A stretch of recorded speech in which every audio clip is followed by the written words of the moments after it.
ಕೊಪ್ಪಳದ ಶ್ರೀ ಗವಿಸಿದ್ದೇಶ್ವರ ಗುರುಕುಲಕ್ಕೆ ಚಾಲನೆ ದೊರೆತಿದೆ. ಗುರುಕುಲಕ್ಕೆ ಬಸವರಾಜ ಬೊಮ್ಮಾಯಿ ಚಾಲನೆ ನೀಡಿದ್ದಾರೆ. ಕಾಟ್ರಳ್ಳಿ ಗ್ರಾಮದ ಬಳಿ ನಿರ್ಮಾಣವಾಗಿರುವಂತಹ ಗುರುಕುಲ ಇದು. ಗವಿಸಿದ್ದೇಶ್ವರ ಮಠದಿಂದ ಆರಂಭಗೊಂಡಿರುವ ಗುರುಕುಲ ಗವಿಸಿದ್ದೇಶ್ವರ ಸ್ವಾಮೀಜಿಗಳ ನೇತೃತ್ವದಲ್ಲಿ ಕಾರ್ಯಕ್ರಮ ನೆರವೇರಿದೆ. 48 ಎಕರೆ ಪ್ರದೇಶದಲ್ಲಿ 60 ಕೋಟಿ ವೆಚ್ಚದಲ್ಲಿ ನಿರ್ಮಾಣವನ್ನ ಮಾಡಲಾಗಿದೆ.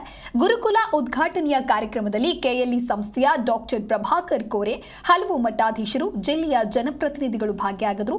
ಗುರುಕುಲದಲ್ಲಿ 1500 ವಿದ್ಯಾರ್ಥಿನಿಯರಿಗೆ ಉಚಿತ ಶಿಕ್ಷಣ ವಸತಿಯನ್ನ ಶ್ರೀ ಗವಿಮಠ ನೀಡಲಿದ್ದಾರೆ. 48 ಎಕರೆ ಪ್ರದೇಶದಲ್ಲಿ 60 ಕೋಟಿ ವೆಚ್ಚದಲ್ಲಿ ಬೃಹತ್ ಗುರುಕುಲ ನಿರ್ಮಾಣಗೊಂಡಿದೆ. ಪ್ರಸಕ್ತ ಶೈಕ್ಷಣಿಕ ವರ್ಷದಿಂದ ಗುರುಕುಲದಲ್ಲಿ ಪಿಯು ಕಾಲೇಜು ಆರಂಭಗೊಳ್ಳಲಿದೆ. ಗುರುಕುಲಕ್ಕೆ ಈಗ ಬಸವರಾಜ ಬೊಮ್ಮಾಯಿ ಅವರು ಚಾಲನೆಯನ್ನ ನೀಡಿದ್ದಾರೆ. ಹಲವು ಮಠಾಧೀಶರು ಹಾಗೆ ಜಿಲ್ಲೆಯ ಜನಪ್ರತಿನಿಧಿಗಳು ಕೂಡ ಭಾಗಿಯಾಗಿದ್ದಾರೆ.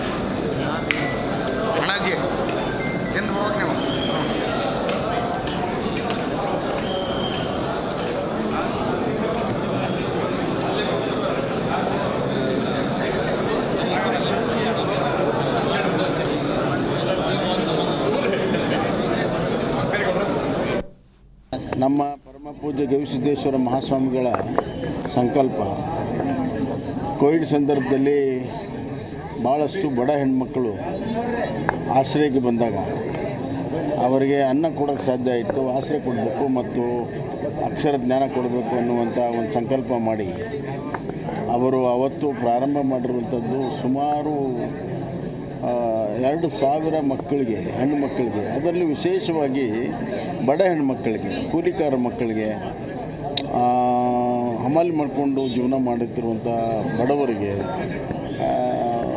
ದಿನಗೂಲಿ ಮಕ್ಕಳಿಗೆ, ಈ ಥರ ಹೆಣ್ಣು ಮಕ್ಕಳಿಗೆ ಆಶ್ರಯ ಕೊಡಬೇಕಂತ ಹೇಳಿ ಈ ಒಂದು ಶಿಕ್ಷಣ ಸಂಸ್ಥೆಯನ್ನು ಪ್ರಾರಂಭ ಮಾಡಿದ್ದಾರೆ.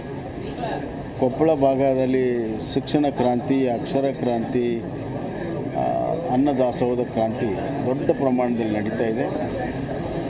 ಬರುವಂಥ ದಿನಗಳಲ್ಲಿ ಇಡೀ ವಿಶ್ವವೇ ಈ ಕಡೆ ತಿರುಗಿ ನೋಡುವ ರೀತಿಯಲ್ಲಿ ಇದೊಂದು ದೊಡ್ಡ ಪರಿವರ್ತನೆ, ಬದಲಾವಣೆ ಮತ್ತು ಮಾನವೀಯತೆಯ ಜನಸೇವೆ ಉತ್ತುಂಗಕ್ಕೆ ಹೋಗ್ತದೆ. ಇಡೀ ವಿಶ್ವವೇ ಈ ಕಡೆ ತಿರುಗಿ ನೋಡುವಂಥ ವಿಶ್ವವಿಖ್ಯಾತಿ ಸಂಸ್ಥೆ ಈ ಕೊಪ್ಪಳ ಗವಿಸಿದ್ದೇಶ್ವರ ಎಲ್ಲ ಸಂಸ್ಥೆಗಳು ಆಗ್ತದೆ ಅನ್ನುವಂಥ ಸಂಪೂರ್ಣವಾದ ಆತ್ಮವಿಶ್ವಾಸ ನಮಗೆ.